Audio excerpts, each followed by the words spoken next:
अस्सलामुअलैकुम students, welcome to the Oxford Science Hub grade 7। हम अपना सेकंड लास्ट लेक्चर डिस्कस करें जिसमें आज हम फोटोसिंथेसिस और रिस्पिरेशन के बारे में पढ़ेंगे। स्टूडेंट्स, फोटोसिंथेसिस का प्रोसेस हमारे पास क्या होता है बेटे? फोटोसिंथेसिस में हमारे पास सूरज की रोशनी में सनलाइट की प्रेजेंस में ग्लूकोज जो है वो बनती है, ठीक है। कार्बन डाइऑक्साइड प्रोड्यूस होती है, ठीक है। फोटोसिंथेसिस के प्रोसेस में हमारे पास ऑक्सीजन बनती है, ठीक है। वाटर की हमारे पास बहुत ज्यादा जरूरत होती है, तो हम इसको जरा थोड़ा सा देख लेते हैं किस तरीके से हमारे पास। As you know, the plants prepare their food themselves. Food making takes place in the leaves mainly where chloroplast is present. हमारे पास उन्होंने बताया फोटोसिंथेसिस के लिए सबसे इंपॉर्टेंट चीज जो है वो क्या है कि जब क्लोरोप्लास्ट होगा तब हमारे पास फोटोसिंथेसिस होती है। क्लोरोप्लास्ट क्या है? ग्रीन पिगमेंट है। फोटोसिंथेसिस कहाँ होती है? प्लांट्स के अंदर। प्लांट्स हमारे पास किस कलर के होते हैं? ग्रीन कलर के, ठीक है। It traps seeds and light from the sun rays falling of it. Carbon dioxide enters into the leaves cells. Carbon dioxide हमारे पास पौधों के पत्तों के अंदर जो है वो शामिल होती है थ्रू स्टोमेटा। स्टोमेटा की ओपनिंग्स की वजह से, ठीक है। स्टोमेटा हमारे पास कौन से होते हैं स्टूडेंट्स? कार्बन डाइऑक्साइड उन्होंने क्या बोला? क्लोरोप्लास्ट होता है जो कि ग्रीन पिगमेंट है। कार्बन डाइऑक्साइड हमारे पास जो है पौधों के अंदर इंटर होती है स्टोमेटा के थ्रू, ठीक है। Xylem cells provide water. Xylem हमारे पास क्या प्रोवाइड करते हैं? पानी। In the presence of sunlight carbon dioxide and water react and make glucose and oxygen. हमने बताया कार्बन डाइऑक्साइड की और वाटर की बहुत ज्यादा जरूरत होती है, सूरज की रोशनी की बहुत ज्यादा जरूरत होती है, जिसके नतीजे में क्या प्रोड्यूस होता है? ग्लूकोज और oxygen. Glucose is the food of plant. Plant की जो खुराक है वो ग्लूकोज है। Oxygen is a by product of the reaction.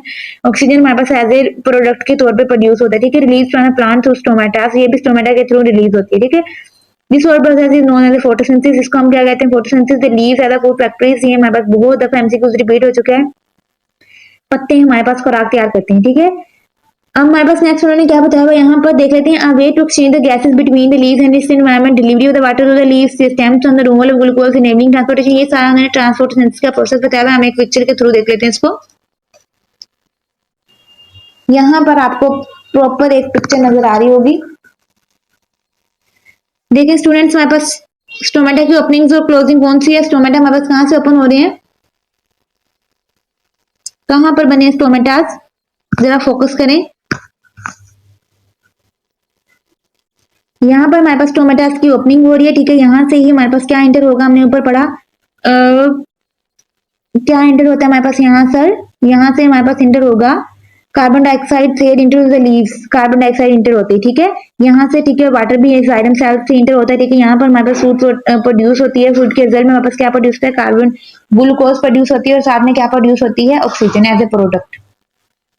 Next हमारे पास आ जाता है रिस्पिरेशन का प्रोसेस, ठीक है। रिस्पिरेशन में हमारे पास क्या होता है? Energy is like the power that helps plant to do work. Energy हमारे पास एक तरह से एक ताकत है जो कि पौधे को हेल्प करती है कि वो काम करे। Every process in plants needs energy to happen. Even in entrance of water or food molecules in the cells needs energy. ठीक है। पानी का इंटर होना भी हमारे पास एक तरह से क्या है? मॉलिक्यूल्स को एनर्जी प्रोवाइड करता है। Energy making process is called respiration. Energy यानी कि एक मतलब एक पावर क्रिएट करना हमारे पास क्या कहलाता है? रिस्पिरेशन, ठीक है। Respiration breaks down the food molecule into plants through photosynthesis and release energy. Respiration क्या करती है? जितने भी मॉलिक्यूल्स होते हैं प्लांट्स के अंदर उनको ब्रेक डाउन करती है और वहां से क्या प्रोड्यूस करती है? एनर्जी प्रोड्यूस करती है, ठीक है। ये देखें, ग्रोथ हो रही है, फोटोसिंथेसिस हो रही है, उसके बाद रिस्पिरेशन होती है, फिर रिप्रोडक्शन होती है, फिर एक्टिव ट्रांसपोर्ट होता है, ठीक है।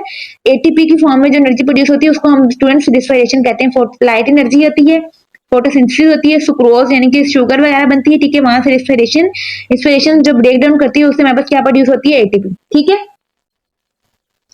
अब ये किस तरीके से होता है? Respiration happens in to